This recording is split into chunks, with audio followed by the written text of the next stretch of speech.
Assalamualaikum warahmatullahi wabarakatuh. Bersama saya Bintang Maharani Putri, NIM 2004-6005, akan mempresentasikan video pembelajaran sejarah dengan tema politik Orde Baru. Spesifikasi materinya adalah Tritura dan Super Semar. Oke, simak penjelasan berikut ini. Ini kan ada demo Meli, demo mahasiswa kenaikan harga BBM baru-baru Meli. Ingat gak sih Meli kalau dulu juga ada demo serupa tentang krisis ekonomi gitu. Ingat Tritura bukan?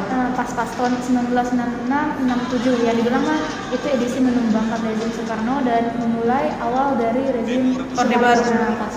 Kita bahas ya Meli kelanjutannya. Baik kawan-kawan, barusan itu udah kita putarkan potongan film dari G 2005 yang disutradarai oleh Riri Riza. Film tersebut berkisah mengenai aktivis mahasiswa Sohoki yang menjadi saksi kelengseran Presiden Soekarno dari kursinya, dari kekuasaannya. Nah, ternyata dalam potongan film itu digambarkan peristiwa demonstran mahasiswa UI yang mengecam sikap lambannya pemerintahan Indonesia dalam menghadapi situasi krisis pasca peristiwa GS30 PKI. Kemudian demonstran tersebut menjadi permulaan dari gerakan yang menentang pemerintahan Presiden Soekarno. Ternyata kawan-kawan, munculnya demonstrasi tidak dapat dilepaskan dari situasi krisis pasca peristiwa GS30 PKI. Ternyata peristiwa tersebut pada akhirnya menyebabkan kondisi politik Indonesia menjadi tidak menentu. Pada masa itu banyak muncul kelompok pendukung PKI dan anti PKI. Dan parahnya lagi, pada saat yang bersamaan kondisi ekonomi Indonesia juga merosot drastis. Harga-harga kebutuhan pokok melambung, rakyat tidak mampu memenuhi kebutuhannya. Nah, dalam situasi demikian, Indonesia mengalami fase transisi dari masa pemerintahan demokrasi terpimpin ke Orde Baru. Bagaimana proses transisi itu terjadi? Peristiwa apa yang mengawali proses transisi tersebut? Untuk mengetahui jawabannya, mari kita simak uraian berikut ini.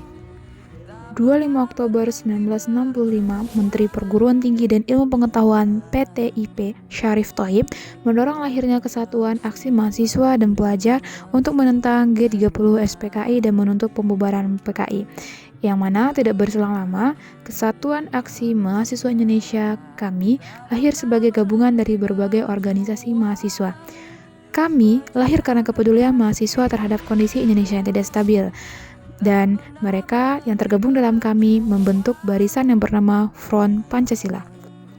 Selain disebabkan oleh krisis politik yang melanda tanah air ini, aksi mahasiswa juga disebabkan oleh kondisi ekonomi. Awalan tahun 1966, Indonesia mengalami krisis ekonomi, sehingga pemerintah harus menaikkan harga bensin. Akibatnya, barang-barang kebutuhan pokok mengalami kenaikan, sehingga rakyat pun makin sengsara. Hal ini juga diperparah dengan kebijakan devaluasi mata uang, yang merupakan kebijakan untuk menurunkan nilai mata uang dalam negeri terhadap uang luar negeri ataupun emas. Maka, demonstran pertama gerakan mahasiswa terjadi pada 8 Januari 1966 di Gedung Sekretariat Negara, yang mana inilah awalan dimulai adanya yaitu Tritura atau 3 tuntutan rakyat. Isi dari 3 tuntutan rakyat adalah 1. Pembubaran PKI beserta ormas-ormasnya. 2. Pembersihan kabinet dari unsur-unsur PKI atau pemberombakan kabinet Dwi Kora. 3. Penurunan harga-harga kebutuhan pokok atau perbaikan ekonomi.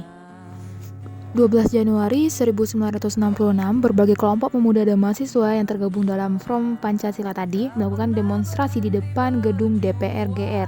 Mereka itu melakukan demonstran meminta pemerintah untuk melaksanakan tuntutan-tuntutan yang terkandung dalam Tritura segera.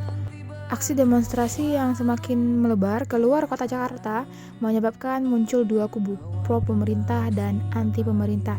Dan puncaknya, 24 Februari 1966 itu Arif Rahman Hakim, seorang mahasiswa Fakultas Kedokteran UI, terbunuh di atas tembak saat sedang berdemonstrasi di depan Istana Negara.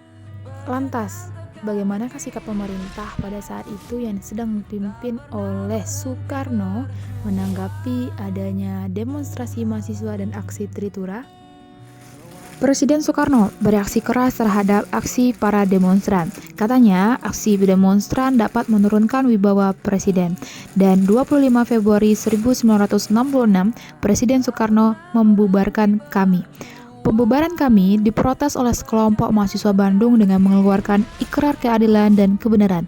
Jadi bagaimanakah esensi dan isi dari ikrar kebenaran dan keadilan. Pembubaran kami sama sekali tidak berhasil memutus ataupun menghentikan gerakan mahasiswa. 8 Maret 1966, para pelajar dan mahasiswa melakukan demonstran di gedung Departemen Luar Negeri, membakar kantor berita Tiongkok Xinhua. Dan aksi ini sangat memicu kemarahan Presiden Soekarno, yang pada hari itu juga Soekarno mengimbau agar seluruh rakyat waspada terhadap tindakan-tindakan provokasi yang mengancam persatuan dan kesatuan bangsa. Berbagai aksi demonstran mereda pada akhirnya setelah Soekarno mengeluarkan yang namanya Surat Perintah 11 Maret atau Super Semar. Surat ini merupakan instruksi kepada Letjen Soeharto selaku Panglima Angkatan Darat untuk mengambil segala tindakan yang dianggap perlu guna mengatasi keamanan yang buruk pada saat itu. Pada intinya, surat ini memerintahkan Letjen Soeharto untuk mengambil beberapa tindakan sebagai berikut. 1. Mengambil segala tindakan yang dianggap perlu untuk terjaminnya keamanan dan ketenangan serta kestabilan jalannya revolusi.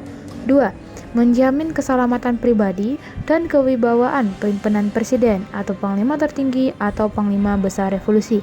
3. Melaksanakan dengan pasti segala arahan pimpinan besar revolusi. Maka dari itu, tindakan pertama yang diambil Soeharto adalah membubarkan dan melarang kegiatan PKI beserta ormas-ormasnya. Oke, bertepatan dengan hal ini, pada Juni 1966 dikeluarkanlah TAP MPRS, TAP nomor 9 MPRS 1966 yang melegalkan kedudukan Super Semar sampai terbentuknya MPR baru hasil pemilu yang dilaksanakan selambat-lambatnya pada 5 Juli 1968. Pengukuhan Super Semar ini ternyata mengakibatkan Presiden Soekarno tidak dapat mencabut mandat yang diberikan kepada Letjen Soeharto, dan pada akhirnya Super Semar melemahkan kedudukan Soekarno sebagai presiden. Pintu pertama pembuka masa Orde Baru tersebut telah melalui rangkaian peristiwa yang nantinya terjadilah yang namanya dualisme kepemimpinan. Tapi hal ini tidak berlangsung lama, karena dikeluarkan TAP nomor 44 MPRS 1968 yang memutuskan Soeharto dilantik menjadi Presiden Republik Indonesia, dan pada 27 Maret 1948 secara resmi dimulai politik Orde Baru. Presentasi video pembelajaran, saya Bintang Maharani Putri, NIM 2004-6005. Assalamualaikum warahmatullahi wabarakatuh.